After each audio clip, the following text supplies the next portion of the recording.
Hello everyone, and welcome to the latest my video series about Duelyst, produced in partnership with Counterplay Games. Today I want to bring you the first in what I'm sure will be many sort of experimental deck lists with the new expansion, Denizens of Shimzar. Today I am going to be showing you guys the first deck, well not first deck, but one of the first decks that I really built with the new expansion, which is a Vespyr aggro deck. So let's take a look. Here is the list you can see here on the right-hand side of the screen. It is a Vanar deck using Fey Bloodwing as the general. I'm not actually totally sure if I want the deck to be using Kara or Fey, but it's a very aggressive deck. The deck is really built around Frostfire, primarily. The two cards that I would say from the new set that really inspired the deck are Iceblade Dryad and Snow Rippler. These are not only two new Vespyr minions that are pretty efficient, actually quite powerful stat-wise. Snow Rippler a 3/4 with an ability for 3, while Iceblade Dryad is really the more central and crucial of the minions because it's such a powerful effect.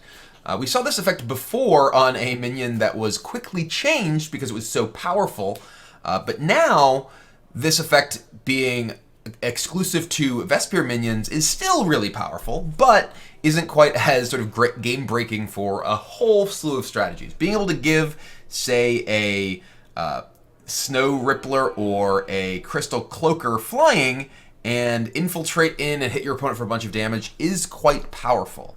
Another card in here, Vespyric Call. This is a card that, as a 1-mana card, can often fit into turns when you just have a little bit of mana left over, and can generate a minion that's buffed up a little bit, and sometimes can allow you to play things ahead of schedule in terms of your resource curve. So the sort of core strategy of the deck is to be pretty aggressive, using the Frostfires to push through damage and make big minions hit your opponent quite hard. And you have some strong endgame with Dwargar Lords, as well as the burst potential of a single copy of Huldra, which gives a Vespyr minion celerity. So if you do have a Huldra with a Frostfire on basically anything, you can do huge bursts in a single turn. So anyway, let's just jump right into a couple of games with this deck. Vanar versus Abyssian. Alright, we are playing against Abyssian here. So this is a pretty reasonable starting hand. Borean Bear is a nice early drop if we have other Vespyr minions. None in our hand right now. I'm going to go ahead and replace the Saberspine Tiger. Actually, the Chromatic Hold as well. I want to curve out here in this matchup, and I'm looking for tools to do so. There we go. I'm going to go ahead and replace the Healing Mystic. I generally feel like I want to be aggressive against pretty much any Abyssian deck, but move up here and play our Borean Bear, and say go. Now this actually is, a number of possible options for our turn with the Iceblade Dryad, the Snow Chaser, Vespyric Call. We'll see what our opponent does. A Gore. So the new Sarlacc-ish battle pet. And gonna go ahead and Darkfire Sacrifice that on our Borean Bear. All right.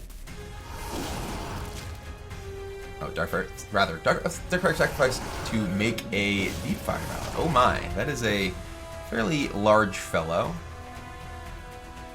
I was mistaking that for the Ritual Banishing for a moment, but all right. So you got yourself a Deepfire Devourer. We have a Chromatic Cold we can use to shrink this thing if we so choose.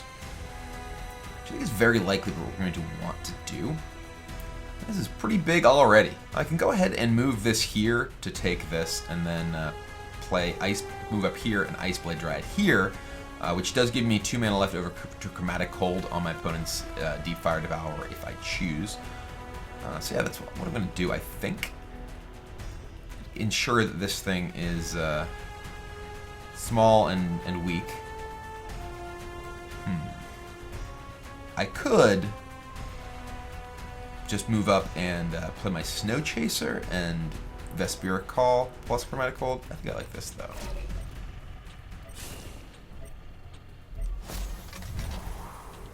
Let's ensure this guy is neutralized. I think I'm just going to keep the rest of my hand for now.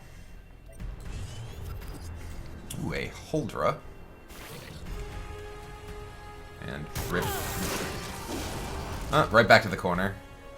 My opponent could possibly lure one of my guys and get it killed by the Devourer. Though because it is dispelled, no longer has frenzy, so I won't be able to kill two of my guys. Yeah, the Gore is definitely a very interesting addition to the kind of sacrifice Abyssian strategy, giving you, I mean, clearly, you know, the ability to do some kind of explosive things here. Oh, poor bear.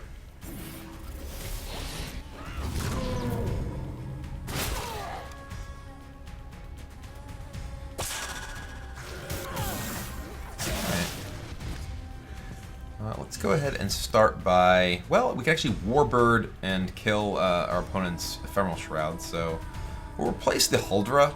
It's not likely to be very useful to us just yet. And fire off a Vespyr Call. Ooh, we got a Glacial Elemental. That's actually quite interesting. We could... Glacial Elemental is relatively weak right here, thanks to the Gore in play. And we only have a Snow Chaser at the moment to possibly synergize with it. I think I'm just going to go ahead and move this down and attack my opponent. We do have this, the Snow Chaser plus Glacial Elemental is relatively powerful, but I think I want to Warbird because it gives me a guaranteed kill on the Ephemeral Shroud, plus some damage here, so... And then we will bring this down. I think we want to attack. And maybe Primus Fist and also attack. We don't want to necessarily expose our Glacial Elemental when we could easily, potentially, get some value off of it next turn. Though I could just play the Glacial Elemental here. Yeah, I'm just going to move this down. And just get some damage in here. As I mentioned during the description, this is a pretty aggressive deck. Generally is looking to push for damage where it can. And this is potentially a pretty good turn next turn with Glacier Elemental and two different Vespyr minions. Our opponent is also pushed back into his side of the board, which makes it easier for our Infiltrate minions to get value, and it's difficult for our opponent to really escape at the moment, given the position we have our minions in. And it looks like our opponent's going to continue to retreat. And we actually can continue to move away from the Gore in this corner, which is the direction we want to go anyway, which is pretty nice. Ooh, a Reaper.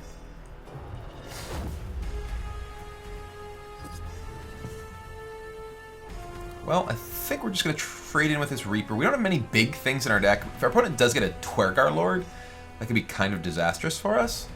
But most things in our deck are relatively small. It's only really Dwergar Lord that's a scary result from this. So, no Dwergar Lord. Oh, there's Huldra. Okay. Well, we can play and keep our opponent contained here. We're going to move up, play Glacial Elemental, play Snow Chaser, see where the damage goes, play a Crystal Cloaker. Oh, and we got him with both. That was nice. And alright, well, it is time to just pile on damage onto our opponent. And say go. And the Gore is sadly in the corner running around, like an aimless battle pet. Shadow Dancer. Alright, Shadow Dancer is pretty strong here, with the Shadow Spawn as well. I think we probably just have the tools to, well, it comes back to our hand. It does drain. We probably, I believe we can likely generate lethal damage here. Just count this out. This can attack for 3, 4, 5, 9, 10, 11, 12, 13. Our opponent's gaining a couple of life here. It's only getting 1 actually, right? So, yeah. So we're just going to go ahead and Warbird.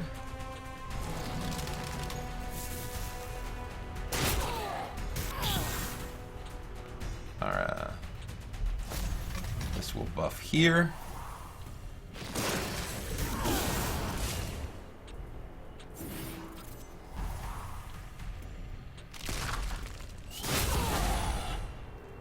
guy's gotta get in here first. And punch, and then this will go and punch, and we win.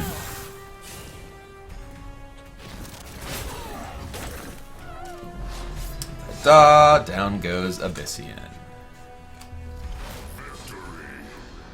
Vanar versus Magmar. Alright, Magmar it is, and this is potentially a, could be a tough matchup against Vath. The egg strategies are pretty strong right now, I think. Go ahead and replace these two. And this is not the best of hands right now. We definitely are looking to have another minion to play. We're going to replace the Frostfire. We're going to have a Vespyr minion right now. Alright, well this is a much worse hand than we'd like. Sadly, no interactions with the Dryad since our first play was not Vespyr. We do have a Cryo though. Cryogenesis can potentially get us some additional Vespyr resources.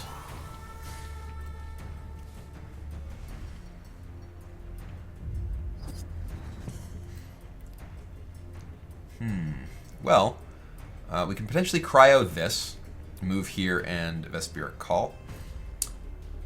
Actually, Vespyr Call first. So maybe something awesome comes up. So let's start with this. We will have Vespyr Call.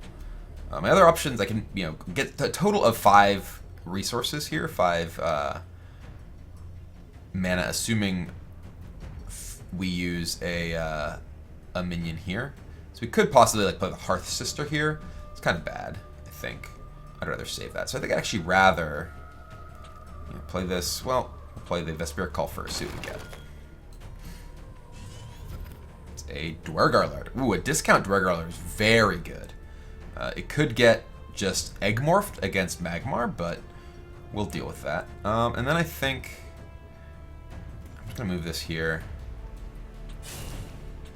and Cryo this.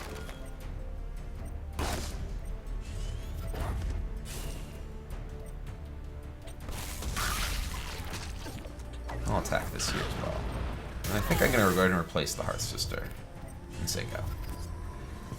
So the Hearth Sister is good at getting past provokes, good at getting through lines of minions or getting big minions away from you. Not terribly useful in this situation against a lot of Magmar draws, at least in the early game. The Sworn Sister Lycian. A little bit annoying because it stops me from being able to walk onto here and potentially just play a Duergar Lord. Alright, so we are trading our minions here. I can move on here and play my Borean Bear and then just pump it with Iceblade Dryad, which makes it into a 3/4 and leaves the Iceblade Dryad available. Or I can do that with a Crystal Cloaker, but the Iceblade Dryad gets weaker. I think we probably do just want to play the Iceblade Dryad, or rather you can also play just Cloaker into, or rather Bear into Cloaker into Vespyr Call, and save this for another opportunity, which actually might be my best option. I have a total of 5 mana available to me, assuming I take the Mana Spring tile. If I do play the Bear, I obviously want to play the Bear first. I think I'm going to do this. I'll play Bear here. That will open Vespyr Call. We get, ooh, a Snow Rippler. That's actually an excellent draw. Play the Snow Rippler here. And I believe I want to attack this.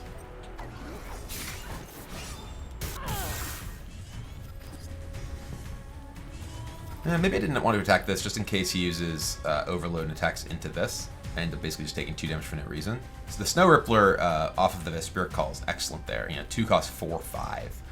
Matches up very well against what my opponent has right now.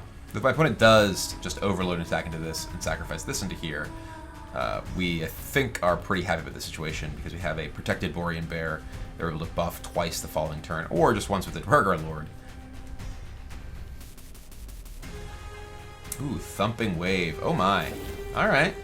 It's a card that I did not really expect to see much of, but that was a pretty powerful use. Oh wow, that's actually a very strong turn. Thumping Wave into Overload. Wow.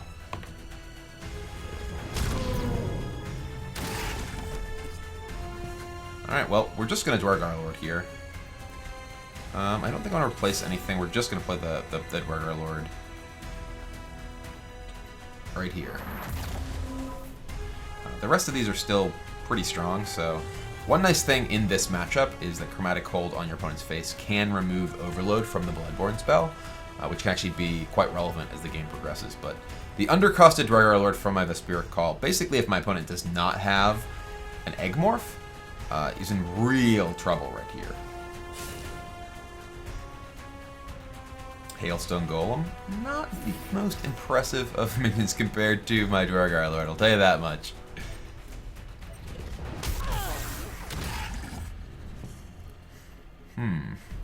Well, we can just kill the Hailstone Golem if we want with the Iceblade Dryad on the Duergar Lord. Could also just hit our opponent in the face for 5 damage. We have 5, 6, 7, 8, 9, 10, 11, 12, 13, 14 we can do this turn. I'm just hitting him in the face. I gotta be at least somewhat worried about the possibility of a Manticore Warbeast if I do play just a bunch of things this turn.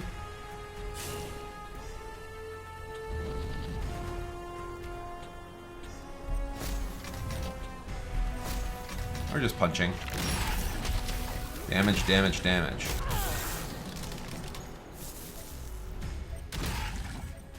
We're leaving the things that can do damage immediately from our hand, which is all 3 of these, to possibly be used the following turn. If our opponent like moves this out, Warbeasts, the Duergar Lord still lives, and even if it did die, it would still just create a Ice Drake. So we're definitely in a very solid position here against most anything I can really think of the Magmar deck actually generating. We're at 15, so there's no real burst that's going to come out even with 7 mana. There's the Eggmorph, so sadly our Duergar Lord's reign of terror is now over. And our opponent is able to clear out, alright, clear out the Crystal Cloaker. He's not killing the, he gotta kill that somehow. Looks like he wanted to run away. Alright, Blistering Scorn. Okay. Alright, that was unfortunate. We can send the Iceblade Dryad to the air to hit him in the back. So we have 4. We actually are just short of lethal here. We have 4, 5, 6, 7. And then we could kill him with Chromatic Cold next turn, but we're actually short at the moment. Alright, well, I can play the Saberspine Tiger here, move it in here. Play the Iceblade Dryad next to him, fly this back here. We'll actually get a Battle Pet off of this too. Actually, no, I have to play it. That doesn't work. I have to play it to kill this. Yeah. I will kill this. I'll play the Saberspine Tiger.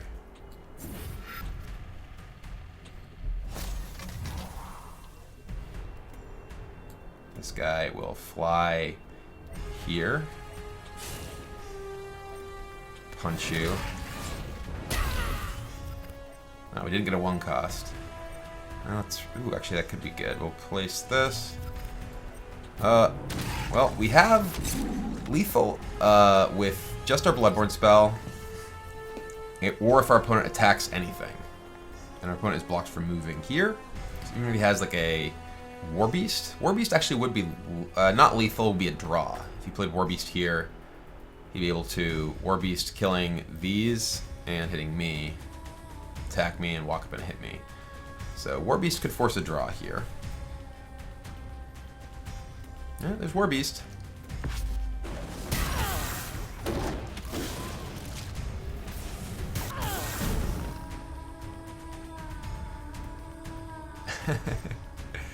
And here he comes. We'll call this one a draw. Just need a little bit more push with a Frostfire in there at some point. Vanar versus Vanar. Alright, we are against Kara, the Vanar mirror match. This, I'm going to go ahead and replace the Hearth Sister. We have Double Bear to start. Ooh, triple bear. All bears all the time. Probably don't want 3 bears, but we're going to replace one of the bears. Ooh.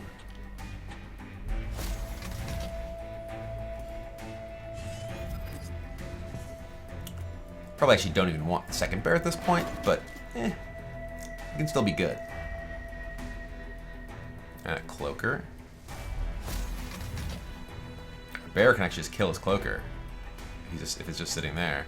Icy! Oh, stunned! How rude. Well, so Icy's gonna attack the nearest thing. Which means I can play bear, and there's a chance that it'll just kill itself on this bear. So I actually kind of want to replace the healing mystic. Could replace the chromatic cold. We're playing as Kara though. Chromatic cold's quite good. A Huldra, that's not very useful. All right, well this is our plan.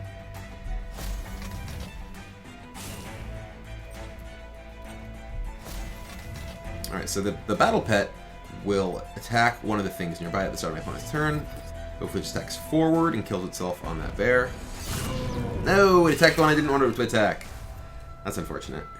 So yeah, my understanding of battle pet mechanics is that they, if there is something next to them, or it'll attack the thing next to them. If there's two things next to it, it attacks a random one. So unfortunately, we wanted the Icy to attack this bear, so it would simply die.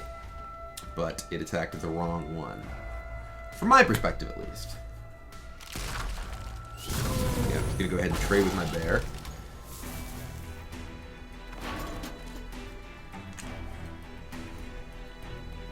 Ooh, Ma. Very rude.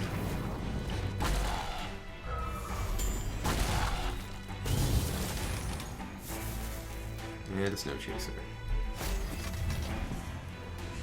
Alright, well, we will replace this Huldra. It is certainly not going to accomplish anything. Of a Spirit Call. That could be good. Suppose we will start with that. It is a Snow Rippler. Alright. Well.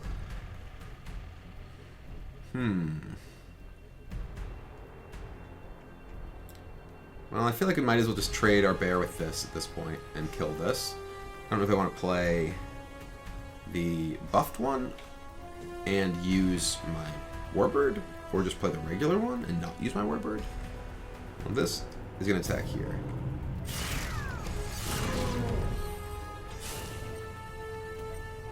Yeah, I'm going to play the buffed one and use Warbird. Because this means that our opponent's Snow Chaser can't just straight up kill it. He has to... I could have put it next to me, so if he wanted to attack it, he would have to actually trigger my Snow Rippler's ability. The problem with that is that my opponent can also easily move, so that I can't attack him with my Snow Rippler next turn. And it's important for my infiltrate effects for my opponent to be on this side of the board.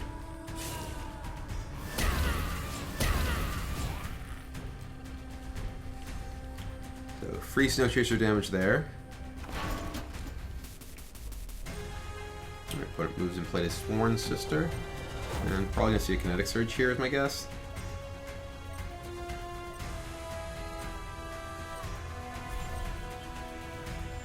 Alright. We are looking to push damage here. We'll go ahead and replace this. Ooh, Ice Blade Dryad is actually quite good. We can move this behind our opponent and hit him. It doesn't quite give it enough damage to survive both of these attack bat, but we do hit for 5, potentially 6, 7 with Primus Fist, and we get a trigger on the Snow Rippler. We can also just play these two and attack for 6, 7, 8 with my General. We don't get the trigger. We've already replaced this turn, so the trigger's not as valuable because we can't dig with something else. We also be... Our guys in range don't necessarily need to use the Ice Blade Dryad here. I think I just want to do this. It does make our guy vulnerable to a Blood Tear though, which I think we might want to avoid. Yeah, I want to avoid vulnerability to Blood Tear. I'm just gonna fly this guy, move this guy here, pump him, attack. So we get our trigger. Ooh, got a Battle Bunny. Sigh. This also pushes our opponent such that it's difficult for him to move forward. There is the easy trade with the Sworn Sister here, but we have a lot of board presence already, backed up by the Chromatic Cold and even another Dryad in our hand. We can replace this. It's one of the interesting things about Snow Rippler is that even if the battle pets aren't necessarily super valuable to you in and of themselves, the fact that you can replace them and potentially find cards that are more impactful is very valuable. Voice of the Wind, that's quite strong. Oh dear. This feels like it might be looking like it could get out of hand. Although opponent didn't actually do anything to prevent damage from anything we have in play. And we have, how much burst from hand? We have, we actually can't get everything. Oh, we can because of the Triad. So our opponent's at 12. We have 1, 2, 3, 4, 5, 6, 7, 8, 9, 10, 11, 12. We actually have exactly lethal. And because of our Dryad, we can fly this back here. This can move here. I can move to one of these. And then, boom, boom. And yeah, the flight actually getting the space we need to actually kill our opponent. And there it is, Chromatic Cold for lethal. So yeah, the reach provided by the Iceblade Dryad is so powerful in so many spots. Not only getting a bit of extra damage out of it, but being able to open up the board to your minions when your opponent is able to at least somewhat block you off can be the difference between being able to find lethal in those spots and not. Alright, that is it for today's video of Vespyr Aggro. Hope you guys enjoyed. Definitely showcased some of the strengths of it and some cool interactions, I think. So I'll be back with more with this deck and with some other cool decks that I've been working on in future videos. So thanks for watching, and I'll see you next time.